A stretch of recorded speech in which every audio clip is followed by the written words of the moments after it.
കഴിഞ്ഞ കുറച്ച് ദിവസങ്ങളായി താരസംഘടനയായ അമ്മയിൽ ഒരുപാട് പ്രശ്നങ്ങളും വിഷയങ്ങളും നടന്നുകൊണ്ടിരിക്കുകയാണ്. ഒരുപാട് പൊട്ടിത്തെറികളാണ് നടന്നുകൊണ്ടേയിരിക്കുന്നത്. ഇതിലിപ്പോൾ പ്രധാനമായും കാരണമായി കാണിക്കുന്നത് അൻസിബയുടെ തന്നെയാണ്. അൻസിബയുടെ ജാതിയുടെയും മതത്തിന്റെയും പേരിൽ ആക്ഷേപിക്കാൻ തുടങ്ങിയെന്നാണ് പുറത്തുവരുന്ന റിപ്പോർട്ടുകളിൽ മനസ്സിലാക്കാൻ സാധിക്കുന്നത്. കഴിഞ്ഞ ദിവസം അഷ്റഫ് പറഞ്ഞ കാര്യം ഇതിന് വ്യക്തമായി തന്നെയാണ്. പ്രമുഖ നടൻ അൻസിബയെ പറ്റി വളരെ മോശമായി പറഞ്ഞു എന്ന് തന്നെയാണ് അഷ്റഫും പറയുന്നത്. എന്നാൽ ഇത് ഏത് നടനാണെന്ന് ഇതുവരെ വ്യക്തമാക്കി അഷ്റഫും പറഞ്ഞിട്ടില്ല.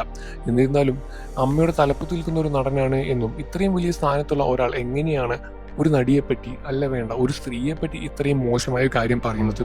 അൻസിബയെ അമ്മയുടെ തിരഞ്ഞെടുക്കപ്പെട്ട ആളാക്കിയ ശേഷം അവളുടെ പേര് അതിൽ നിന്നും വെട്ടിമാറ്റണം എന്നായിരുന്നു ആ നടൻ പറയുന്നത്. എന്നാൽ അതിൻ്റെ കൂടെ ഒരു മോശമായ ഒരു വാക്കുകൂടി ഉപയോഗിച്ചു എന്ന് തന്നെയാണ് കാരണം. അമ്മയിൽ ഒരുപാട് കാലങ്ങളായി ഒരുപാട് പ്രശ്നങ്ങൾ നടന്നുകൊണ്ടേയിരിക്കുകയാണ്. ഇതിനൊന്നും തന്നെ തീർപ്പുണ്ടാക്കാൻ ഇന്നേ വരെ സാധിച്ചിട്ടില്ല.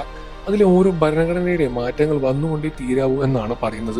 എന്നാൽ ഇതിന് പ്രധാനമായും ചൂണ്ടിക്കാണിക്കുന്നത് അമ്മയുടെ സപ്പോർട്ട് സിസ്റ്റം തന്നെയാണ്. ഇവിടെ ഇരയാക്കപ്പെട്ടവരെക്കാൾ കുറ്റവാളികളെ സംരക്ഷിക്കുന്ന ഒരു സിസ്റ്റമാണ് അമ്മയിൽ നടക്കുന്നത് എന്നും ഇതിന് പ്രധാനമായ കാരണം മതവും ജാതിയും എല്ലാം തന്നെ എടുക്കുന്നുണ്ട് എന്നെല്ലാം തന്നെയാണ് പുറത്തു വരുന്ന റിപ്പോർട്ടുകളിൽ പറയപ്പെടുന്നത്. അൻസിബിയെ ജിഹാദി എന്നും മതം മാറ്റിയവളെന്നും അങ്ങനെ ഒരുപാട് പേരുകൾ പറഞ്ഞ് കളിയാക്കുന്നുണ്ട് എന്നും അതുകൊണ്ട് തന്നെയാണ് അവളെ മാറ്റി നിർത്തുന്നത് എന്നും അവൾ ഒരുപാട് വിമർശിക്കുന്നു എന്നും പറയുന്നു. എന്തൊക്കെയായാലും ഇത്തരത്തിലുള്ള ആക്ഷേപങ്ങളും വേർതിരിവുകളും ഒന്നും തന്നെ ഇത്രയും വലിയൊരു താരസംഘടന നടക്കുന്നത് തന്നെ ഏറ്റവും വലിയൊരു കുറ്റകൃത്യം തന്നെയാണ്.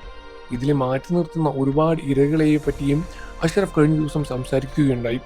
ഇതിനെ പ്രതികരിച്ച് പ്രമുഖ താരങ്ങളും മോഹൻലാൽ, മമ്മൂട്ടി ഉൾപ്പെടെയുള്ള താരങ്ങൾ രംഗത്ത് വരണം എന്ന് തന്നെയാണ് പലരുടെയും അഭിപ്രായങ്ങൾ. കാരണം ഇത്തരത്തിലുള്ള കാര്യങ്ങളെല്ലാം തന്നെ സീനിയർ ആയിട്ടുള്ള നടന്മാർ തമ്മിൽ കൈകാര്യം ചെയ്താലേ ശരിയാവുകയുള്ളൂ എന്ന് പ്രമുഖ യൂട്യൂബേഴ്സും പറയുകയാണ്. അതുമാത്രമല്ല മലയാളികളെല്ലാം തന്നെ മോഹൻലാൽ, മമ്മൂട്ടി പോലുള്ള താരങ്ങൾ എന്താണ് ഇതിനെപ്പറ്റി സംസാരിക്കുന്നത് എന്നറിയാനും കാത്തിരിക്കുക തന്നെയായിരിക്കും.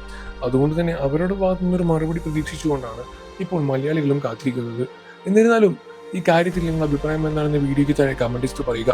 വാർത്തകളും വിശേഷവും എത്രയും പെട്ടെന്ന് അറിയാൻ നമ്മുടെ വീഡിയോ ഒന്ന് ലൈക്ക് ചെയ്ത് ചാനൽ ഇപ്പോൾ തന്നെ സബ്സ്ക്രൈബ് ചെയ്ത് സപ്പോർട്ട് ചെയ്യാം ഫ്രണ്ട്സ്.